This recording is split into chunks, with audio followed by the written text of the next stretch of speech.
Shop owners നേരിടുന്ന വലിയൊരു പ്രശ്നമാണ് ഈ ട്രോളി നമ്മളെടുത്തിട്ട് സാധനങ്ങളെല്ലാം വണ്ടിയിൽ നിറച്ചിട്ട് ട്രോളി അവിടെ ഇവിടെയും അലക്ഷ്യമായിട്ട് വലിച്ചെറിയുക അല്ലെങ്കിൽ എവിടെയെങ്കിലും മാറ്റിയിടുക. അത് കൃത്യസ്ഥലത്തേക്ക് കൊണ്ടുവയ്ക്കാതിരിക്കുന്ന ഒരു പ്രോബ്ലം നിലവിലുണ്ട്. അപ്പോൾ അത് പരിഹരിക്കുന്നതിന് അവർ കണ്ടെത്തിയിരിക്കുന്ന ഒരു മാർഗ്ഗമാണിത്. ട്രോളി എടുക്കുമ്പോൾ തന്നെ നമ്മൾ ₹1 അതിനകത്ത് ഇട്ടിട്ട് ഒരു കീ ഓപ്പൺ ചെയ്ത് ട്രോളി എടുക്കും. അതിനുശേഷം സാധനങ്ങളെല്ലാം വണ്ടിയിൽ കൊണ്ടുവച്ചതിന് ശേഷം നമ്മൾ ട്രോളി തിരിച്ചു കൊണ്ടിടുമ്പോൾ ഞാൻ കാണിച്ചു തരാം അതെങ്ങനെയാണെന്ന്.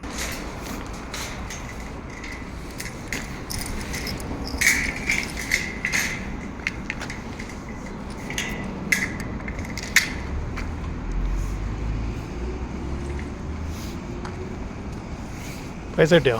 ഓ ഗുഡ്, ഓക്കെ. ലോക്കായില്ലേ? ശരി. പിന്നെ എടുക്കണമെങ്കിൽ നമ്മൾ പൈസ അതിലേക്ക് ഇടണം അല്ലേ? ഇവിടെ ഇടണം.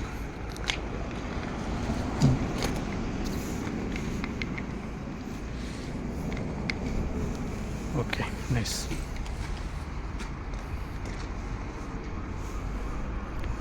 ഇതാകുമ്പോൾ ട്രോളി എല്ലാം കൃത്യസ്ഥലത്ത് വന്ന് കിടക്കും. അതുകൊണ്ട് ഒരു സ്ഥലത്ത് അലക്ഷ്യമായിട്ട് ട്രോളി ഉണ്ടാവില്ല. Okay, thank you.